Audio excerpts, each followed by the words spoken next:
अस्सलाम वालेकुम दोस्तों, आप सब लोगों को खुशामदीद करते हैं आपके अपने चैनल देसी डॉक्टर में। आज की इस वीडियो में हम आपको बताने जा रहे हैं best home remedies for glowing skin, यानी कि चमकदार और शादाब जिल्द के लिए नहायत आसान घरेलू टोटके। बात की जाए अगर खूबसूरती की, तो हर किसी की ख्वाहिश होती है कि उसका चेहरा बेदाग और साफ सुथरा नजर आए। इस असूल के लिए वो मुख्तलिफ तरह के हर्बे इस्तेमाल करते हैं, जिनमें वो बाज़ औक़ात ऐसी क्रीमें और प्रोडक्ट वगैरह इस्तेमाल करना शुरू कर देते हैं जो कि वक्ती तौर पर उन्हें फायदा तो लाजमी देती हैं, लेकिन बाद में उनके लिए नुकसानदेह साबित होती हैं। तो अगर आप चाहते हैं कि आप ऐसे ही क्रीमों के इस्तेमाल से अपने चेहरे की जिल्द को नुकसान ना पहुंचाएं, आप आसानी के साथ बगैर किसी नुकसान के अपने चेहरे की जिल्द को बेदाग और चमकदार बना सकें, तो आप हमारी इस वीडियो को देखिएगा, क्योंकि आज की इस वीडियो में हम आपके साथ शेयर करने जा रहे हैं बहुत ही आसान और कमाल के घरेलू टोटके, जिनका इस्तेमाल आपके लिए मुमकिन कर सकता है चेहरे की बेदाग और चमकदार जिल्द का हसूल। अगर आप अपने चेहरे को चमकदार और खूबसूरत बनाना चाहते हैं, तो आप बेकिंग सोडा को नींबू के रस में मिलाकर पेस्ट बना लें और इस पेस्ट में चंद कतरे नारियल का तेल मिलाएं और चेहरे पर लगाएं। सूख जाने पर नीम गर्म पानी से धो लें। इसे इस्तेमाल करने से आपके चेहरे की जिल्द चमक उठेगी। इसके अलावा चेहरे पर निकलने वाले दानों और कील मुहासों से जान छुड़ानी हो, तो रात को सोने से कबल उंगली की मदद से शहद लगाकर ऊपर सनी प्लास या कोई बैंडेज वगैरह लगा लें। सुबह उठकर आप देखेंगे तो हैरान रह जाएंगे।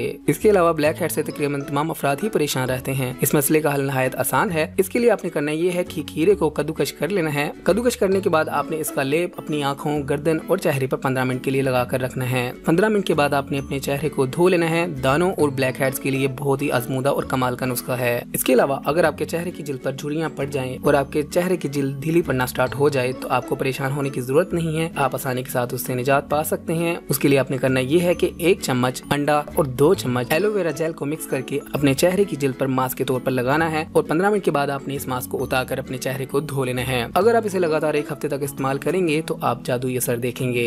इसी तरह चमकती दमकती जिल्द के लिए चेहरे पर बादाम, नारियल या जैतून के तेल के चंद कतरों से मसाज अपना मामूल बना लें, क्योंकि ऐसा करना आपके चेहरे की जिल्द को हमेशा चमकदार और खूबसूरत बनाएगा। इसी तरह अगर आप अपने चेहरे की जिल्द के मसामों की अंदर तक सफाई करना चाहते हो, तो उसके लिए आपने 2 चम्मच दही, इसमें 1 चम्मच जू का मिलाकर हल्के हाथों से मसाज करना है। ये आपके चेहरे के मुर्दा खलियात का खात्मा करेगा और आपके चेहरे की जिल्द में मसामों तक जाकर सफाई कर देगा। इसके अलावा अगर आपकी आंखों के गिर्द हल्के मौजूद हो, तो आपने परेशान नहीं होना है। आंखों के गिर्द हल्के दूर करने के लिए आप आलू या खीरे के अलावा पुदीना भी इस्तेमाल कर सकते हैं। पुदीने का पेस्ट अपनी मुनफरद खुसूसियत के बाद आंखों के नीचे हल्कों को खात्मे में बहुत ज्यादा मददगार साबित होता है। उसके लिए आपने करना यह है कि पुदीने का पेस्ट बनाकर इसे अपनी आंखों के नीचे हल्कों पर लगा लेना है और 15 मिनट के बाद उस पेस्ट को उतार लेना है और अपने चेहरे को धो लेना है। इसका भी लगातार इस्तेमाल आपकी आंखों के गिर्द स्याह हल्कों को खत्म करने में बहुत मावन साबित होता है। इसी तरह चेहरे से इजाफी चिकनाई खत्म करनी हो, तो 1 चम्मच हल्दी में 2 चम्मच एलोवेरा जेल मिलाकर पेस्ट बना लेना है और अपने चेहरे पर लगा लें। यह आपके चेहरे की इजाफी चिकनाई को खत्म करने में मावन साबित होती है। इसके अलावा आपके चेहरे की खूबसूरती के लिए जरूरी है कि अगर आपकी आंखों की गिर्द सूजन मौजूद हो, तो उसको खत्म करने के लिए आपने करना ये है, ठंडे दूध में रुई भिगोकर अपनी आंखों के गिर्द 15 मिनट तक मसाज करना है। ऐसा करने से आपकी आंखों के गिर्द मौजूद सूजन आहिस्ता आहिस्ता खत्म होती जाएगी। तो ये थे वो चंद आसान और बेहतरीन घरेलू टोटके, जिनका इस्तेमाल आपके चेहरे को चमकदार और शादाब बनाता है। तो अगर आप भी चाहते हैं कि आपके चेहरे की जिल्द बेदाग, साफ सुथरी और चमकदार हो, तो आप इनमें से कोई भी रेमेडी इस्तेमाल कर सकते हैं। आपके लिए बहुत ज्यादा बेहतरीन होगी। तो दोस्तों, अगर आप चाहते हैं आपको ऐसी ही मजीद ब्यूटी टिप्स वाली वीडियोस मिलती रहे, तो आप हमारे चैनल को सब्सक्राइब कीजिएगा, हमारी वीडियोस को लाइक किया करें, अपने दोस्तों और फैमिली के साथ लाजमी शेयर किया करें, ताकि वो भी इससे फायदा उठा सके। अगली वीडियो तक के लिए रखिएगा अपना ख्याल, हमें दीजिएगा इजाजत। मिलते हैं अगली वीडियो में, तब तक के लिए अल्लाह हाफिज।